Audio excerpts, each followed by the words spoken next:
రైట్గా మొన్న బడ్జెట్ చూసిండ్రు, ఎట్లా అనిపించింది అసలు ఆ బడ్జెట్ కేటాయింపులు?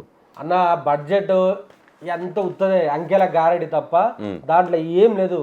గ్రౌండ్ లక వచ్చేది లేదు, దానికి సచ్చేది లేదు. వ్యవస్థ అంతా గ్రౌండ్ వాళ్ళంతా అంకెల వరకే పెట్టారు తప్ప ఏది కూడా లేదు.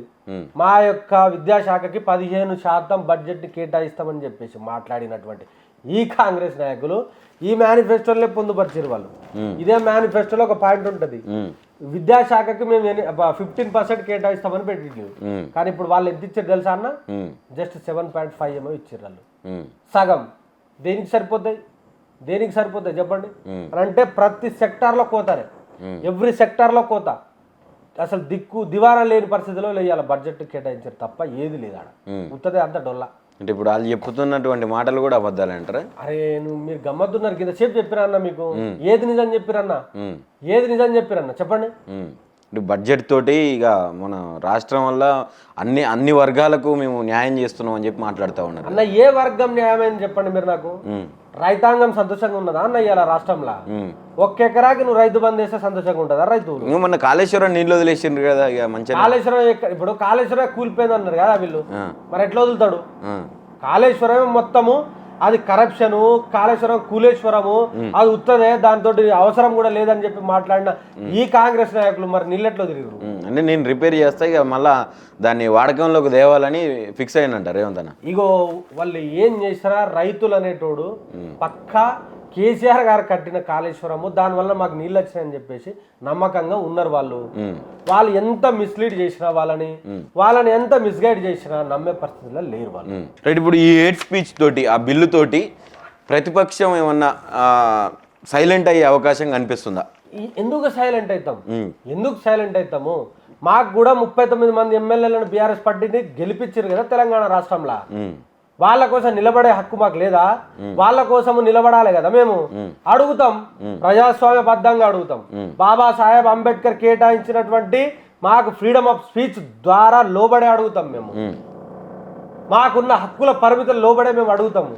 వాళ్ళు ఇచ్చినటువంటి 6 గ్యారెంటీలు 420 హామీలను నిత్యము తెలంగాణ రాష్ట్ర ప్రజలకు జాగృతం చేస్తాము.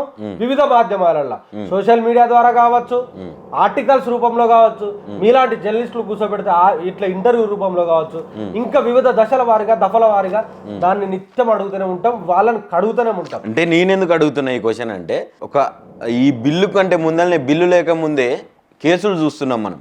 ఒక ట్వీట్ని రీట్వీట్ చేసినందుకు కూడా జైలు వేసినటువంటి పరిస్థితి, తలుపులు బద్దలు కొట్టుకపోయి. మళ్ళీ ఇప్పుడు బిల్లు తెచ్చిండ్రు అంటే సాధ్యమవుతుందా బీఆర్ఎస్ తోటి? మొన్న కూనంనేని సాంబశివరావు గారు కూడా ఒక మాట అన్నారు లోపల అసెంబ్లీలో, వాట్సాప్ ఫార్వర్డ్ చేస్తే కూడా కేసులు పెడతారా వీళ్ళని. అవును, ఎంతమందిని పెడతావు తెలంగాణ రాష్ట్రంలో? ఎంతమందిని పెడతావు? 1, 2 గుర్తుపెట్టుకోండి మీరు. ఇదే రేవంత్ రెడ్డి తీసుకురాక ముందే, ఈ యొక్క చట్టం తీసుకురాక ముందే మా ఉస్మానియా యూనివర్సిటీలో ప్రొఫెసర్ కాసిం గారు, ప్రొఫెసర్ కుమార్ గారు వాళ్ళు ఒక రెజల్యూషన్ తీసుకొచ్చిండ్రు. వాళ్ళు ఒక జీవో తీసుకొచ్చిండ్రు. వాళ్ళు ఏమని, ఇక్కడ ఎలాంటి మీటింగ్లు పెట్టద్దు, ఆర్ట్స్ కాలేజ్ ముందు ధర్నాలు చేయొద్దు, రాస్తారోకోలు చేయొద్దు, కనీసం నినాదాలు ఇయ్యద్దు, క్లాస్ లో ఉన్న పిల్లల దగ్గరికి పోయి నువ్వు కూడా మాట్లాడద్దు వాళ్ళతో అని తీసుకొచ్చిండ్రు. సాధ్యమైందా ఆడా? సాధ్యమైందా? ఇదేందన్నా ఇది పోరాటాల గడ్డ. ఇలాంటి లత్కోరు చట్టాలు, ఇలాంటి నువ్వు ఎన్ని పట్టకొచ్చినా ఊకుంటారా జనాలు? సాధ్యమేనా? ఇక్కడ ఫైనల్గా రాఘవ కన్స్ట్రక్షన్స్ తోటి దానివల్ల ఎలాంటి అవినీతి జరగట్లేదు అని చెప్పి పొంగులేటి శ్రీనివాస్ మరియు కాంగ్రెస్ మంత్రివర్గం అంతా చెప్తా ఉన్నటువంటి సందర్భంగా అనిపిస్తుంది. మరి ఏం చెప్పాలనుకుంటున్నారు ఈ విషయం వల్ల? బీఆర్ఎస్ ఎట్లా స్టాండ్ తీసుకోబోతా ఉంది? 10,000% దాన్ని ఇచ్చిపెట్టేది లేదు. వాళ్ళు కూడా అన్నారు, రాఘవ పొంగులేటి శ్రీనివాస్ రెడ్డిని బతికించడం కోసము హరీష్ రావు గారు బామ్మర్ది ఉన్నాడు, హరీష్ రావు గారు వాళ్ళ మామ ఉన్నాడు, కేటీఆర్ గారికి సంబంధించిన వాళ్ళు మొత్తం మైనింగ్ చేసిలని చెప్పేసి మాట్లాడారు. మా వాళ్ళు మొగోళ్ళు, బీఆర్ఎస్ పార్టీ ఎమ్మెల్యేలు మొగోళ్ళు, హరీష్ రావు కేటీఆర్ గారు వాళ్ళు మొగోళ్ళు, ధీరులు. వాళ్ళు బయటకు వచ్చి చెప్పారు కదా, నీకు దమ్ముంటే నా మీద విచారణ చెయ్యి, పొంగులేటి శ్రీనివాస్ రెడ్డి మీద కూడా విచారణ చెయ్యి. బాధ్యులు ఎవరైతే ఉంటారో వాళ్ళని శిక్షించాల్సిందే, మనం ప్రజాక్షేత్రంలో నిలబెట్టాల్సిందే. ఎందుకంటే ఇదంతా మన సంపద, తెలంగాణ రాష్ట్ర సంపద. ఈ దోచుకునే దొంగలను వాళ్ళ యొక్క భర్తం పట్టాల్సిన అవసరం మనకు ఉన్నదని చెప్పేసి వాళ్ళు మాట్లాడారు. మరి వేయాలి కదా దాని మీద విచారణ కమిటీ. చూద్దాం, వేయకపోయినా కూడా అన్ని ఎవిడెన్సెస్ తోటి కోర్టుల మీద నమ్మకాలు ఉన్నాయి, చట్టాల మీద గౌరవం ఉన్నది. ఏ రకంగా పోవాలో ఆ రకంగా పోతాం, ఓకే. అట్లా ఇడిచిపెట్టేది లేదు. ఏం చెప్పాలనుకుంటున్నారు ప్రజలకు?